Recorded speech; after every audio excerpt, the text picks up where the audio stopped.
নমস্কার, আপনারা দেখছেন সোয়ান নিউজ। আমি আপনাদের হোস্ট শুভায়ন সেন। চলুন দেখে নেওয়া যাক আজকে কিছু বিশেষ খবর। হকার উচ্ছেদ ইস্যুতে মমতা বন্দ্যোপাধ্যায় প্রতিবাদ।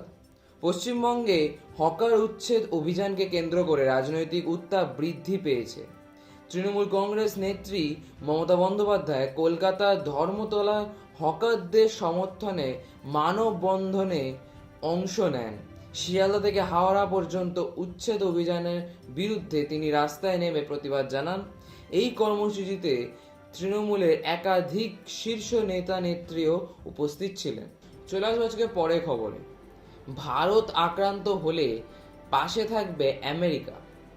G7 সম্মেলনের ফাঁকে প্রধানমন্ত্রী নরেন্দ্র মোদীর সঙ্গে বৈঠকের পর মার্কিন প্রেসিডেন্ট ডোনাল্ড ট্রাম্প বলেন, ভারতের উপর কোনো হামলা হলে যুক্তরাষ্ট্র ভারতের পাশে থাকবে।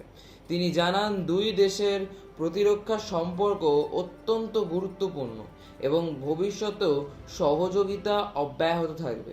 চলে আসবো আজকে পরে খবরে। প্রধানমন্ত্রী মোদীকে দেবদূতের মতো বলে প্রশংসা ট্রাম্পের। G7 সম্মেলনে দ্বিপাক্ষিক বৈঠকের সময় ডোনাল্ড ট্রাম্প প্রধানমন্ত্রী মোদীকে প্রশংসা করে বলেন, মোদী একজন অত্যন্ত দক্ষ ও কঠিন আলোচক। তিনি যেন একজন দেবদূতের মতো। অন্যদিকে প্রধানমন্ত্রী মোদী পশ্চিম এশিয়ায় শান্তি প্রতিষ্ঠার প্রচেষ্টার জন্য ট্রাম্পকে ধন্যবাদ জানান। চলে আসবো আজকে শেষ খবরে। পশ্চিমবঙ্গে পুনর্জীবিত হতে চলেছে ঐতিহাসিক ইস্টার্ন ফ্রন্টিয়ার রাইফেলস।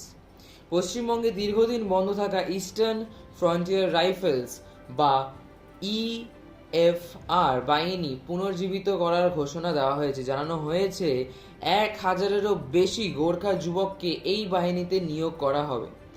এই সিদ্ধান্তকে স্বাগত জানিয়েছেন দার্জিলিংয়েরই সাংসদ রাজু বিস্তা। ধন্যবাদ, আজকের জন্য এতটাই। ভালো থাকবেন, সুস্থ থাকবেন। Stay tune with Swan news.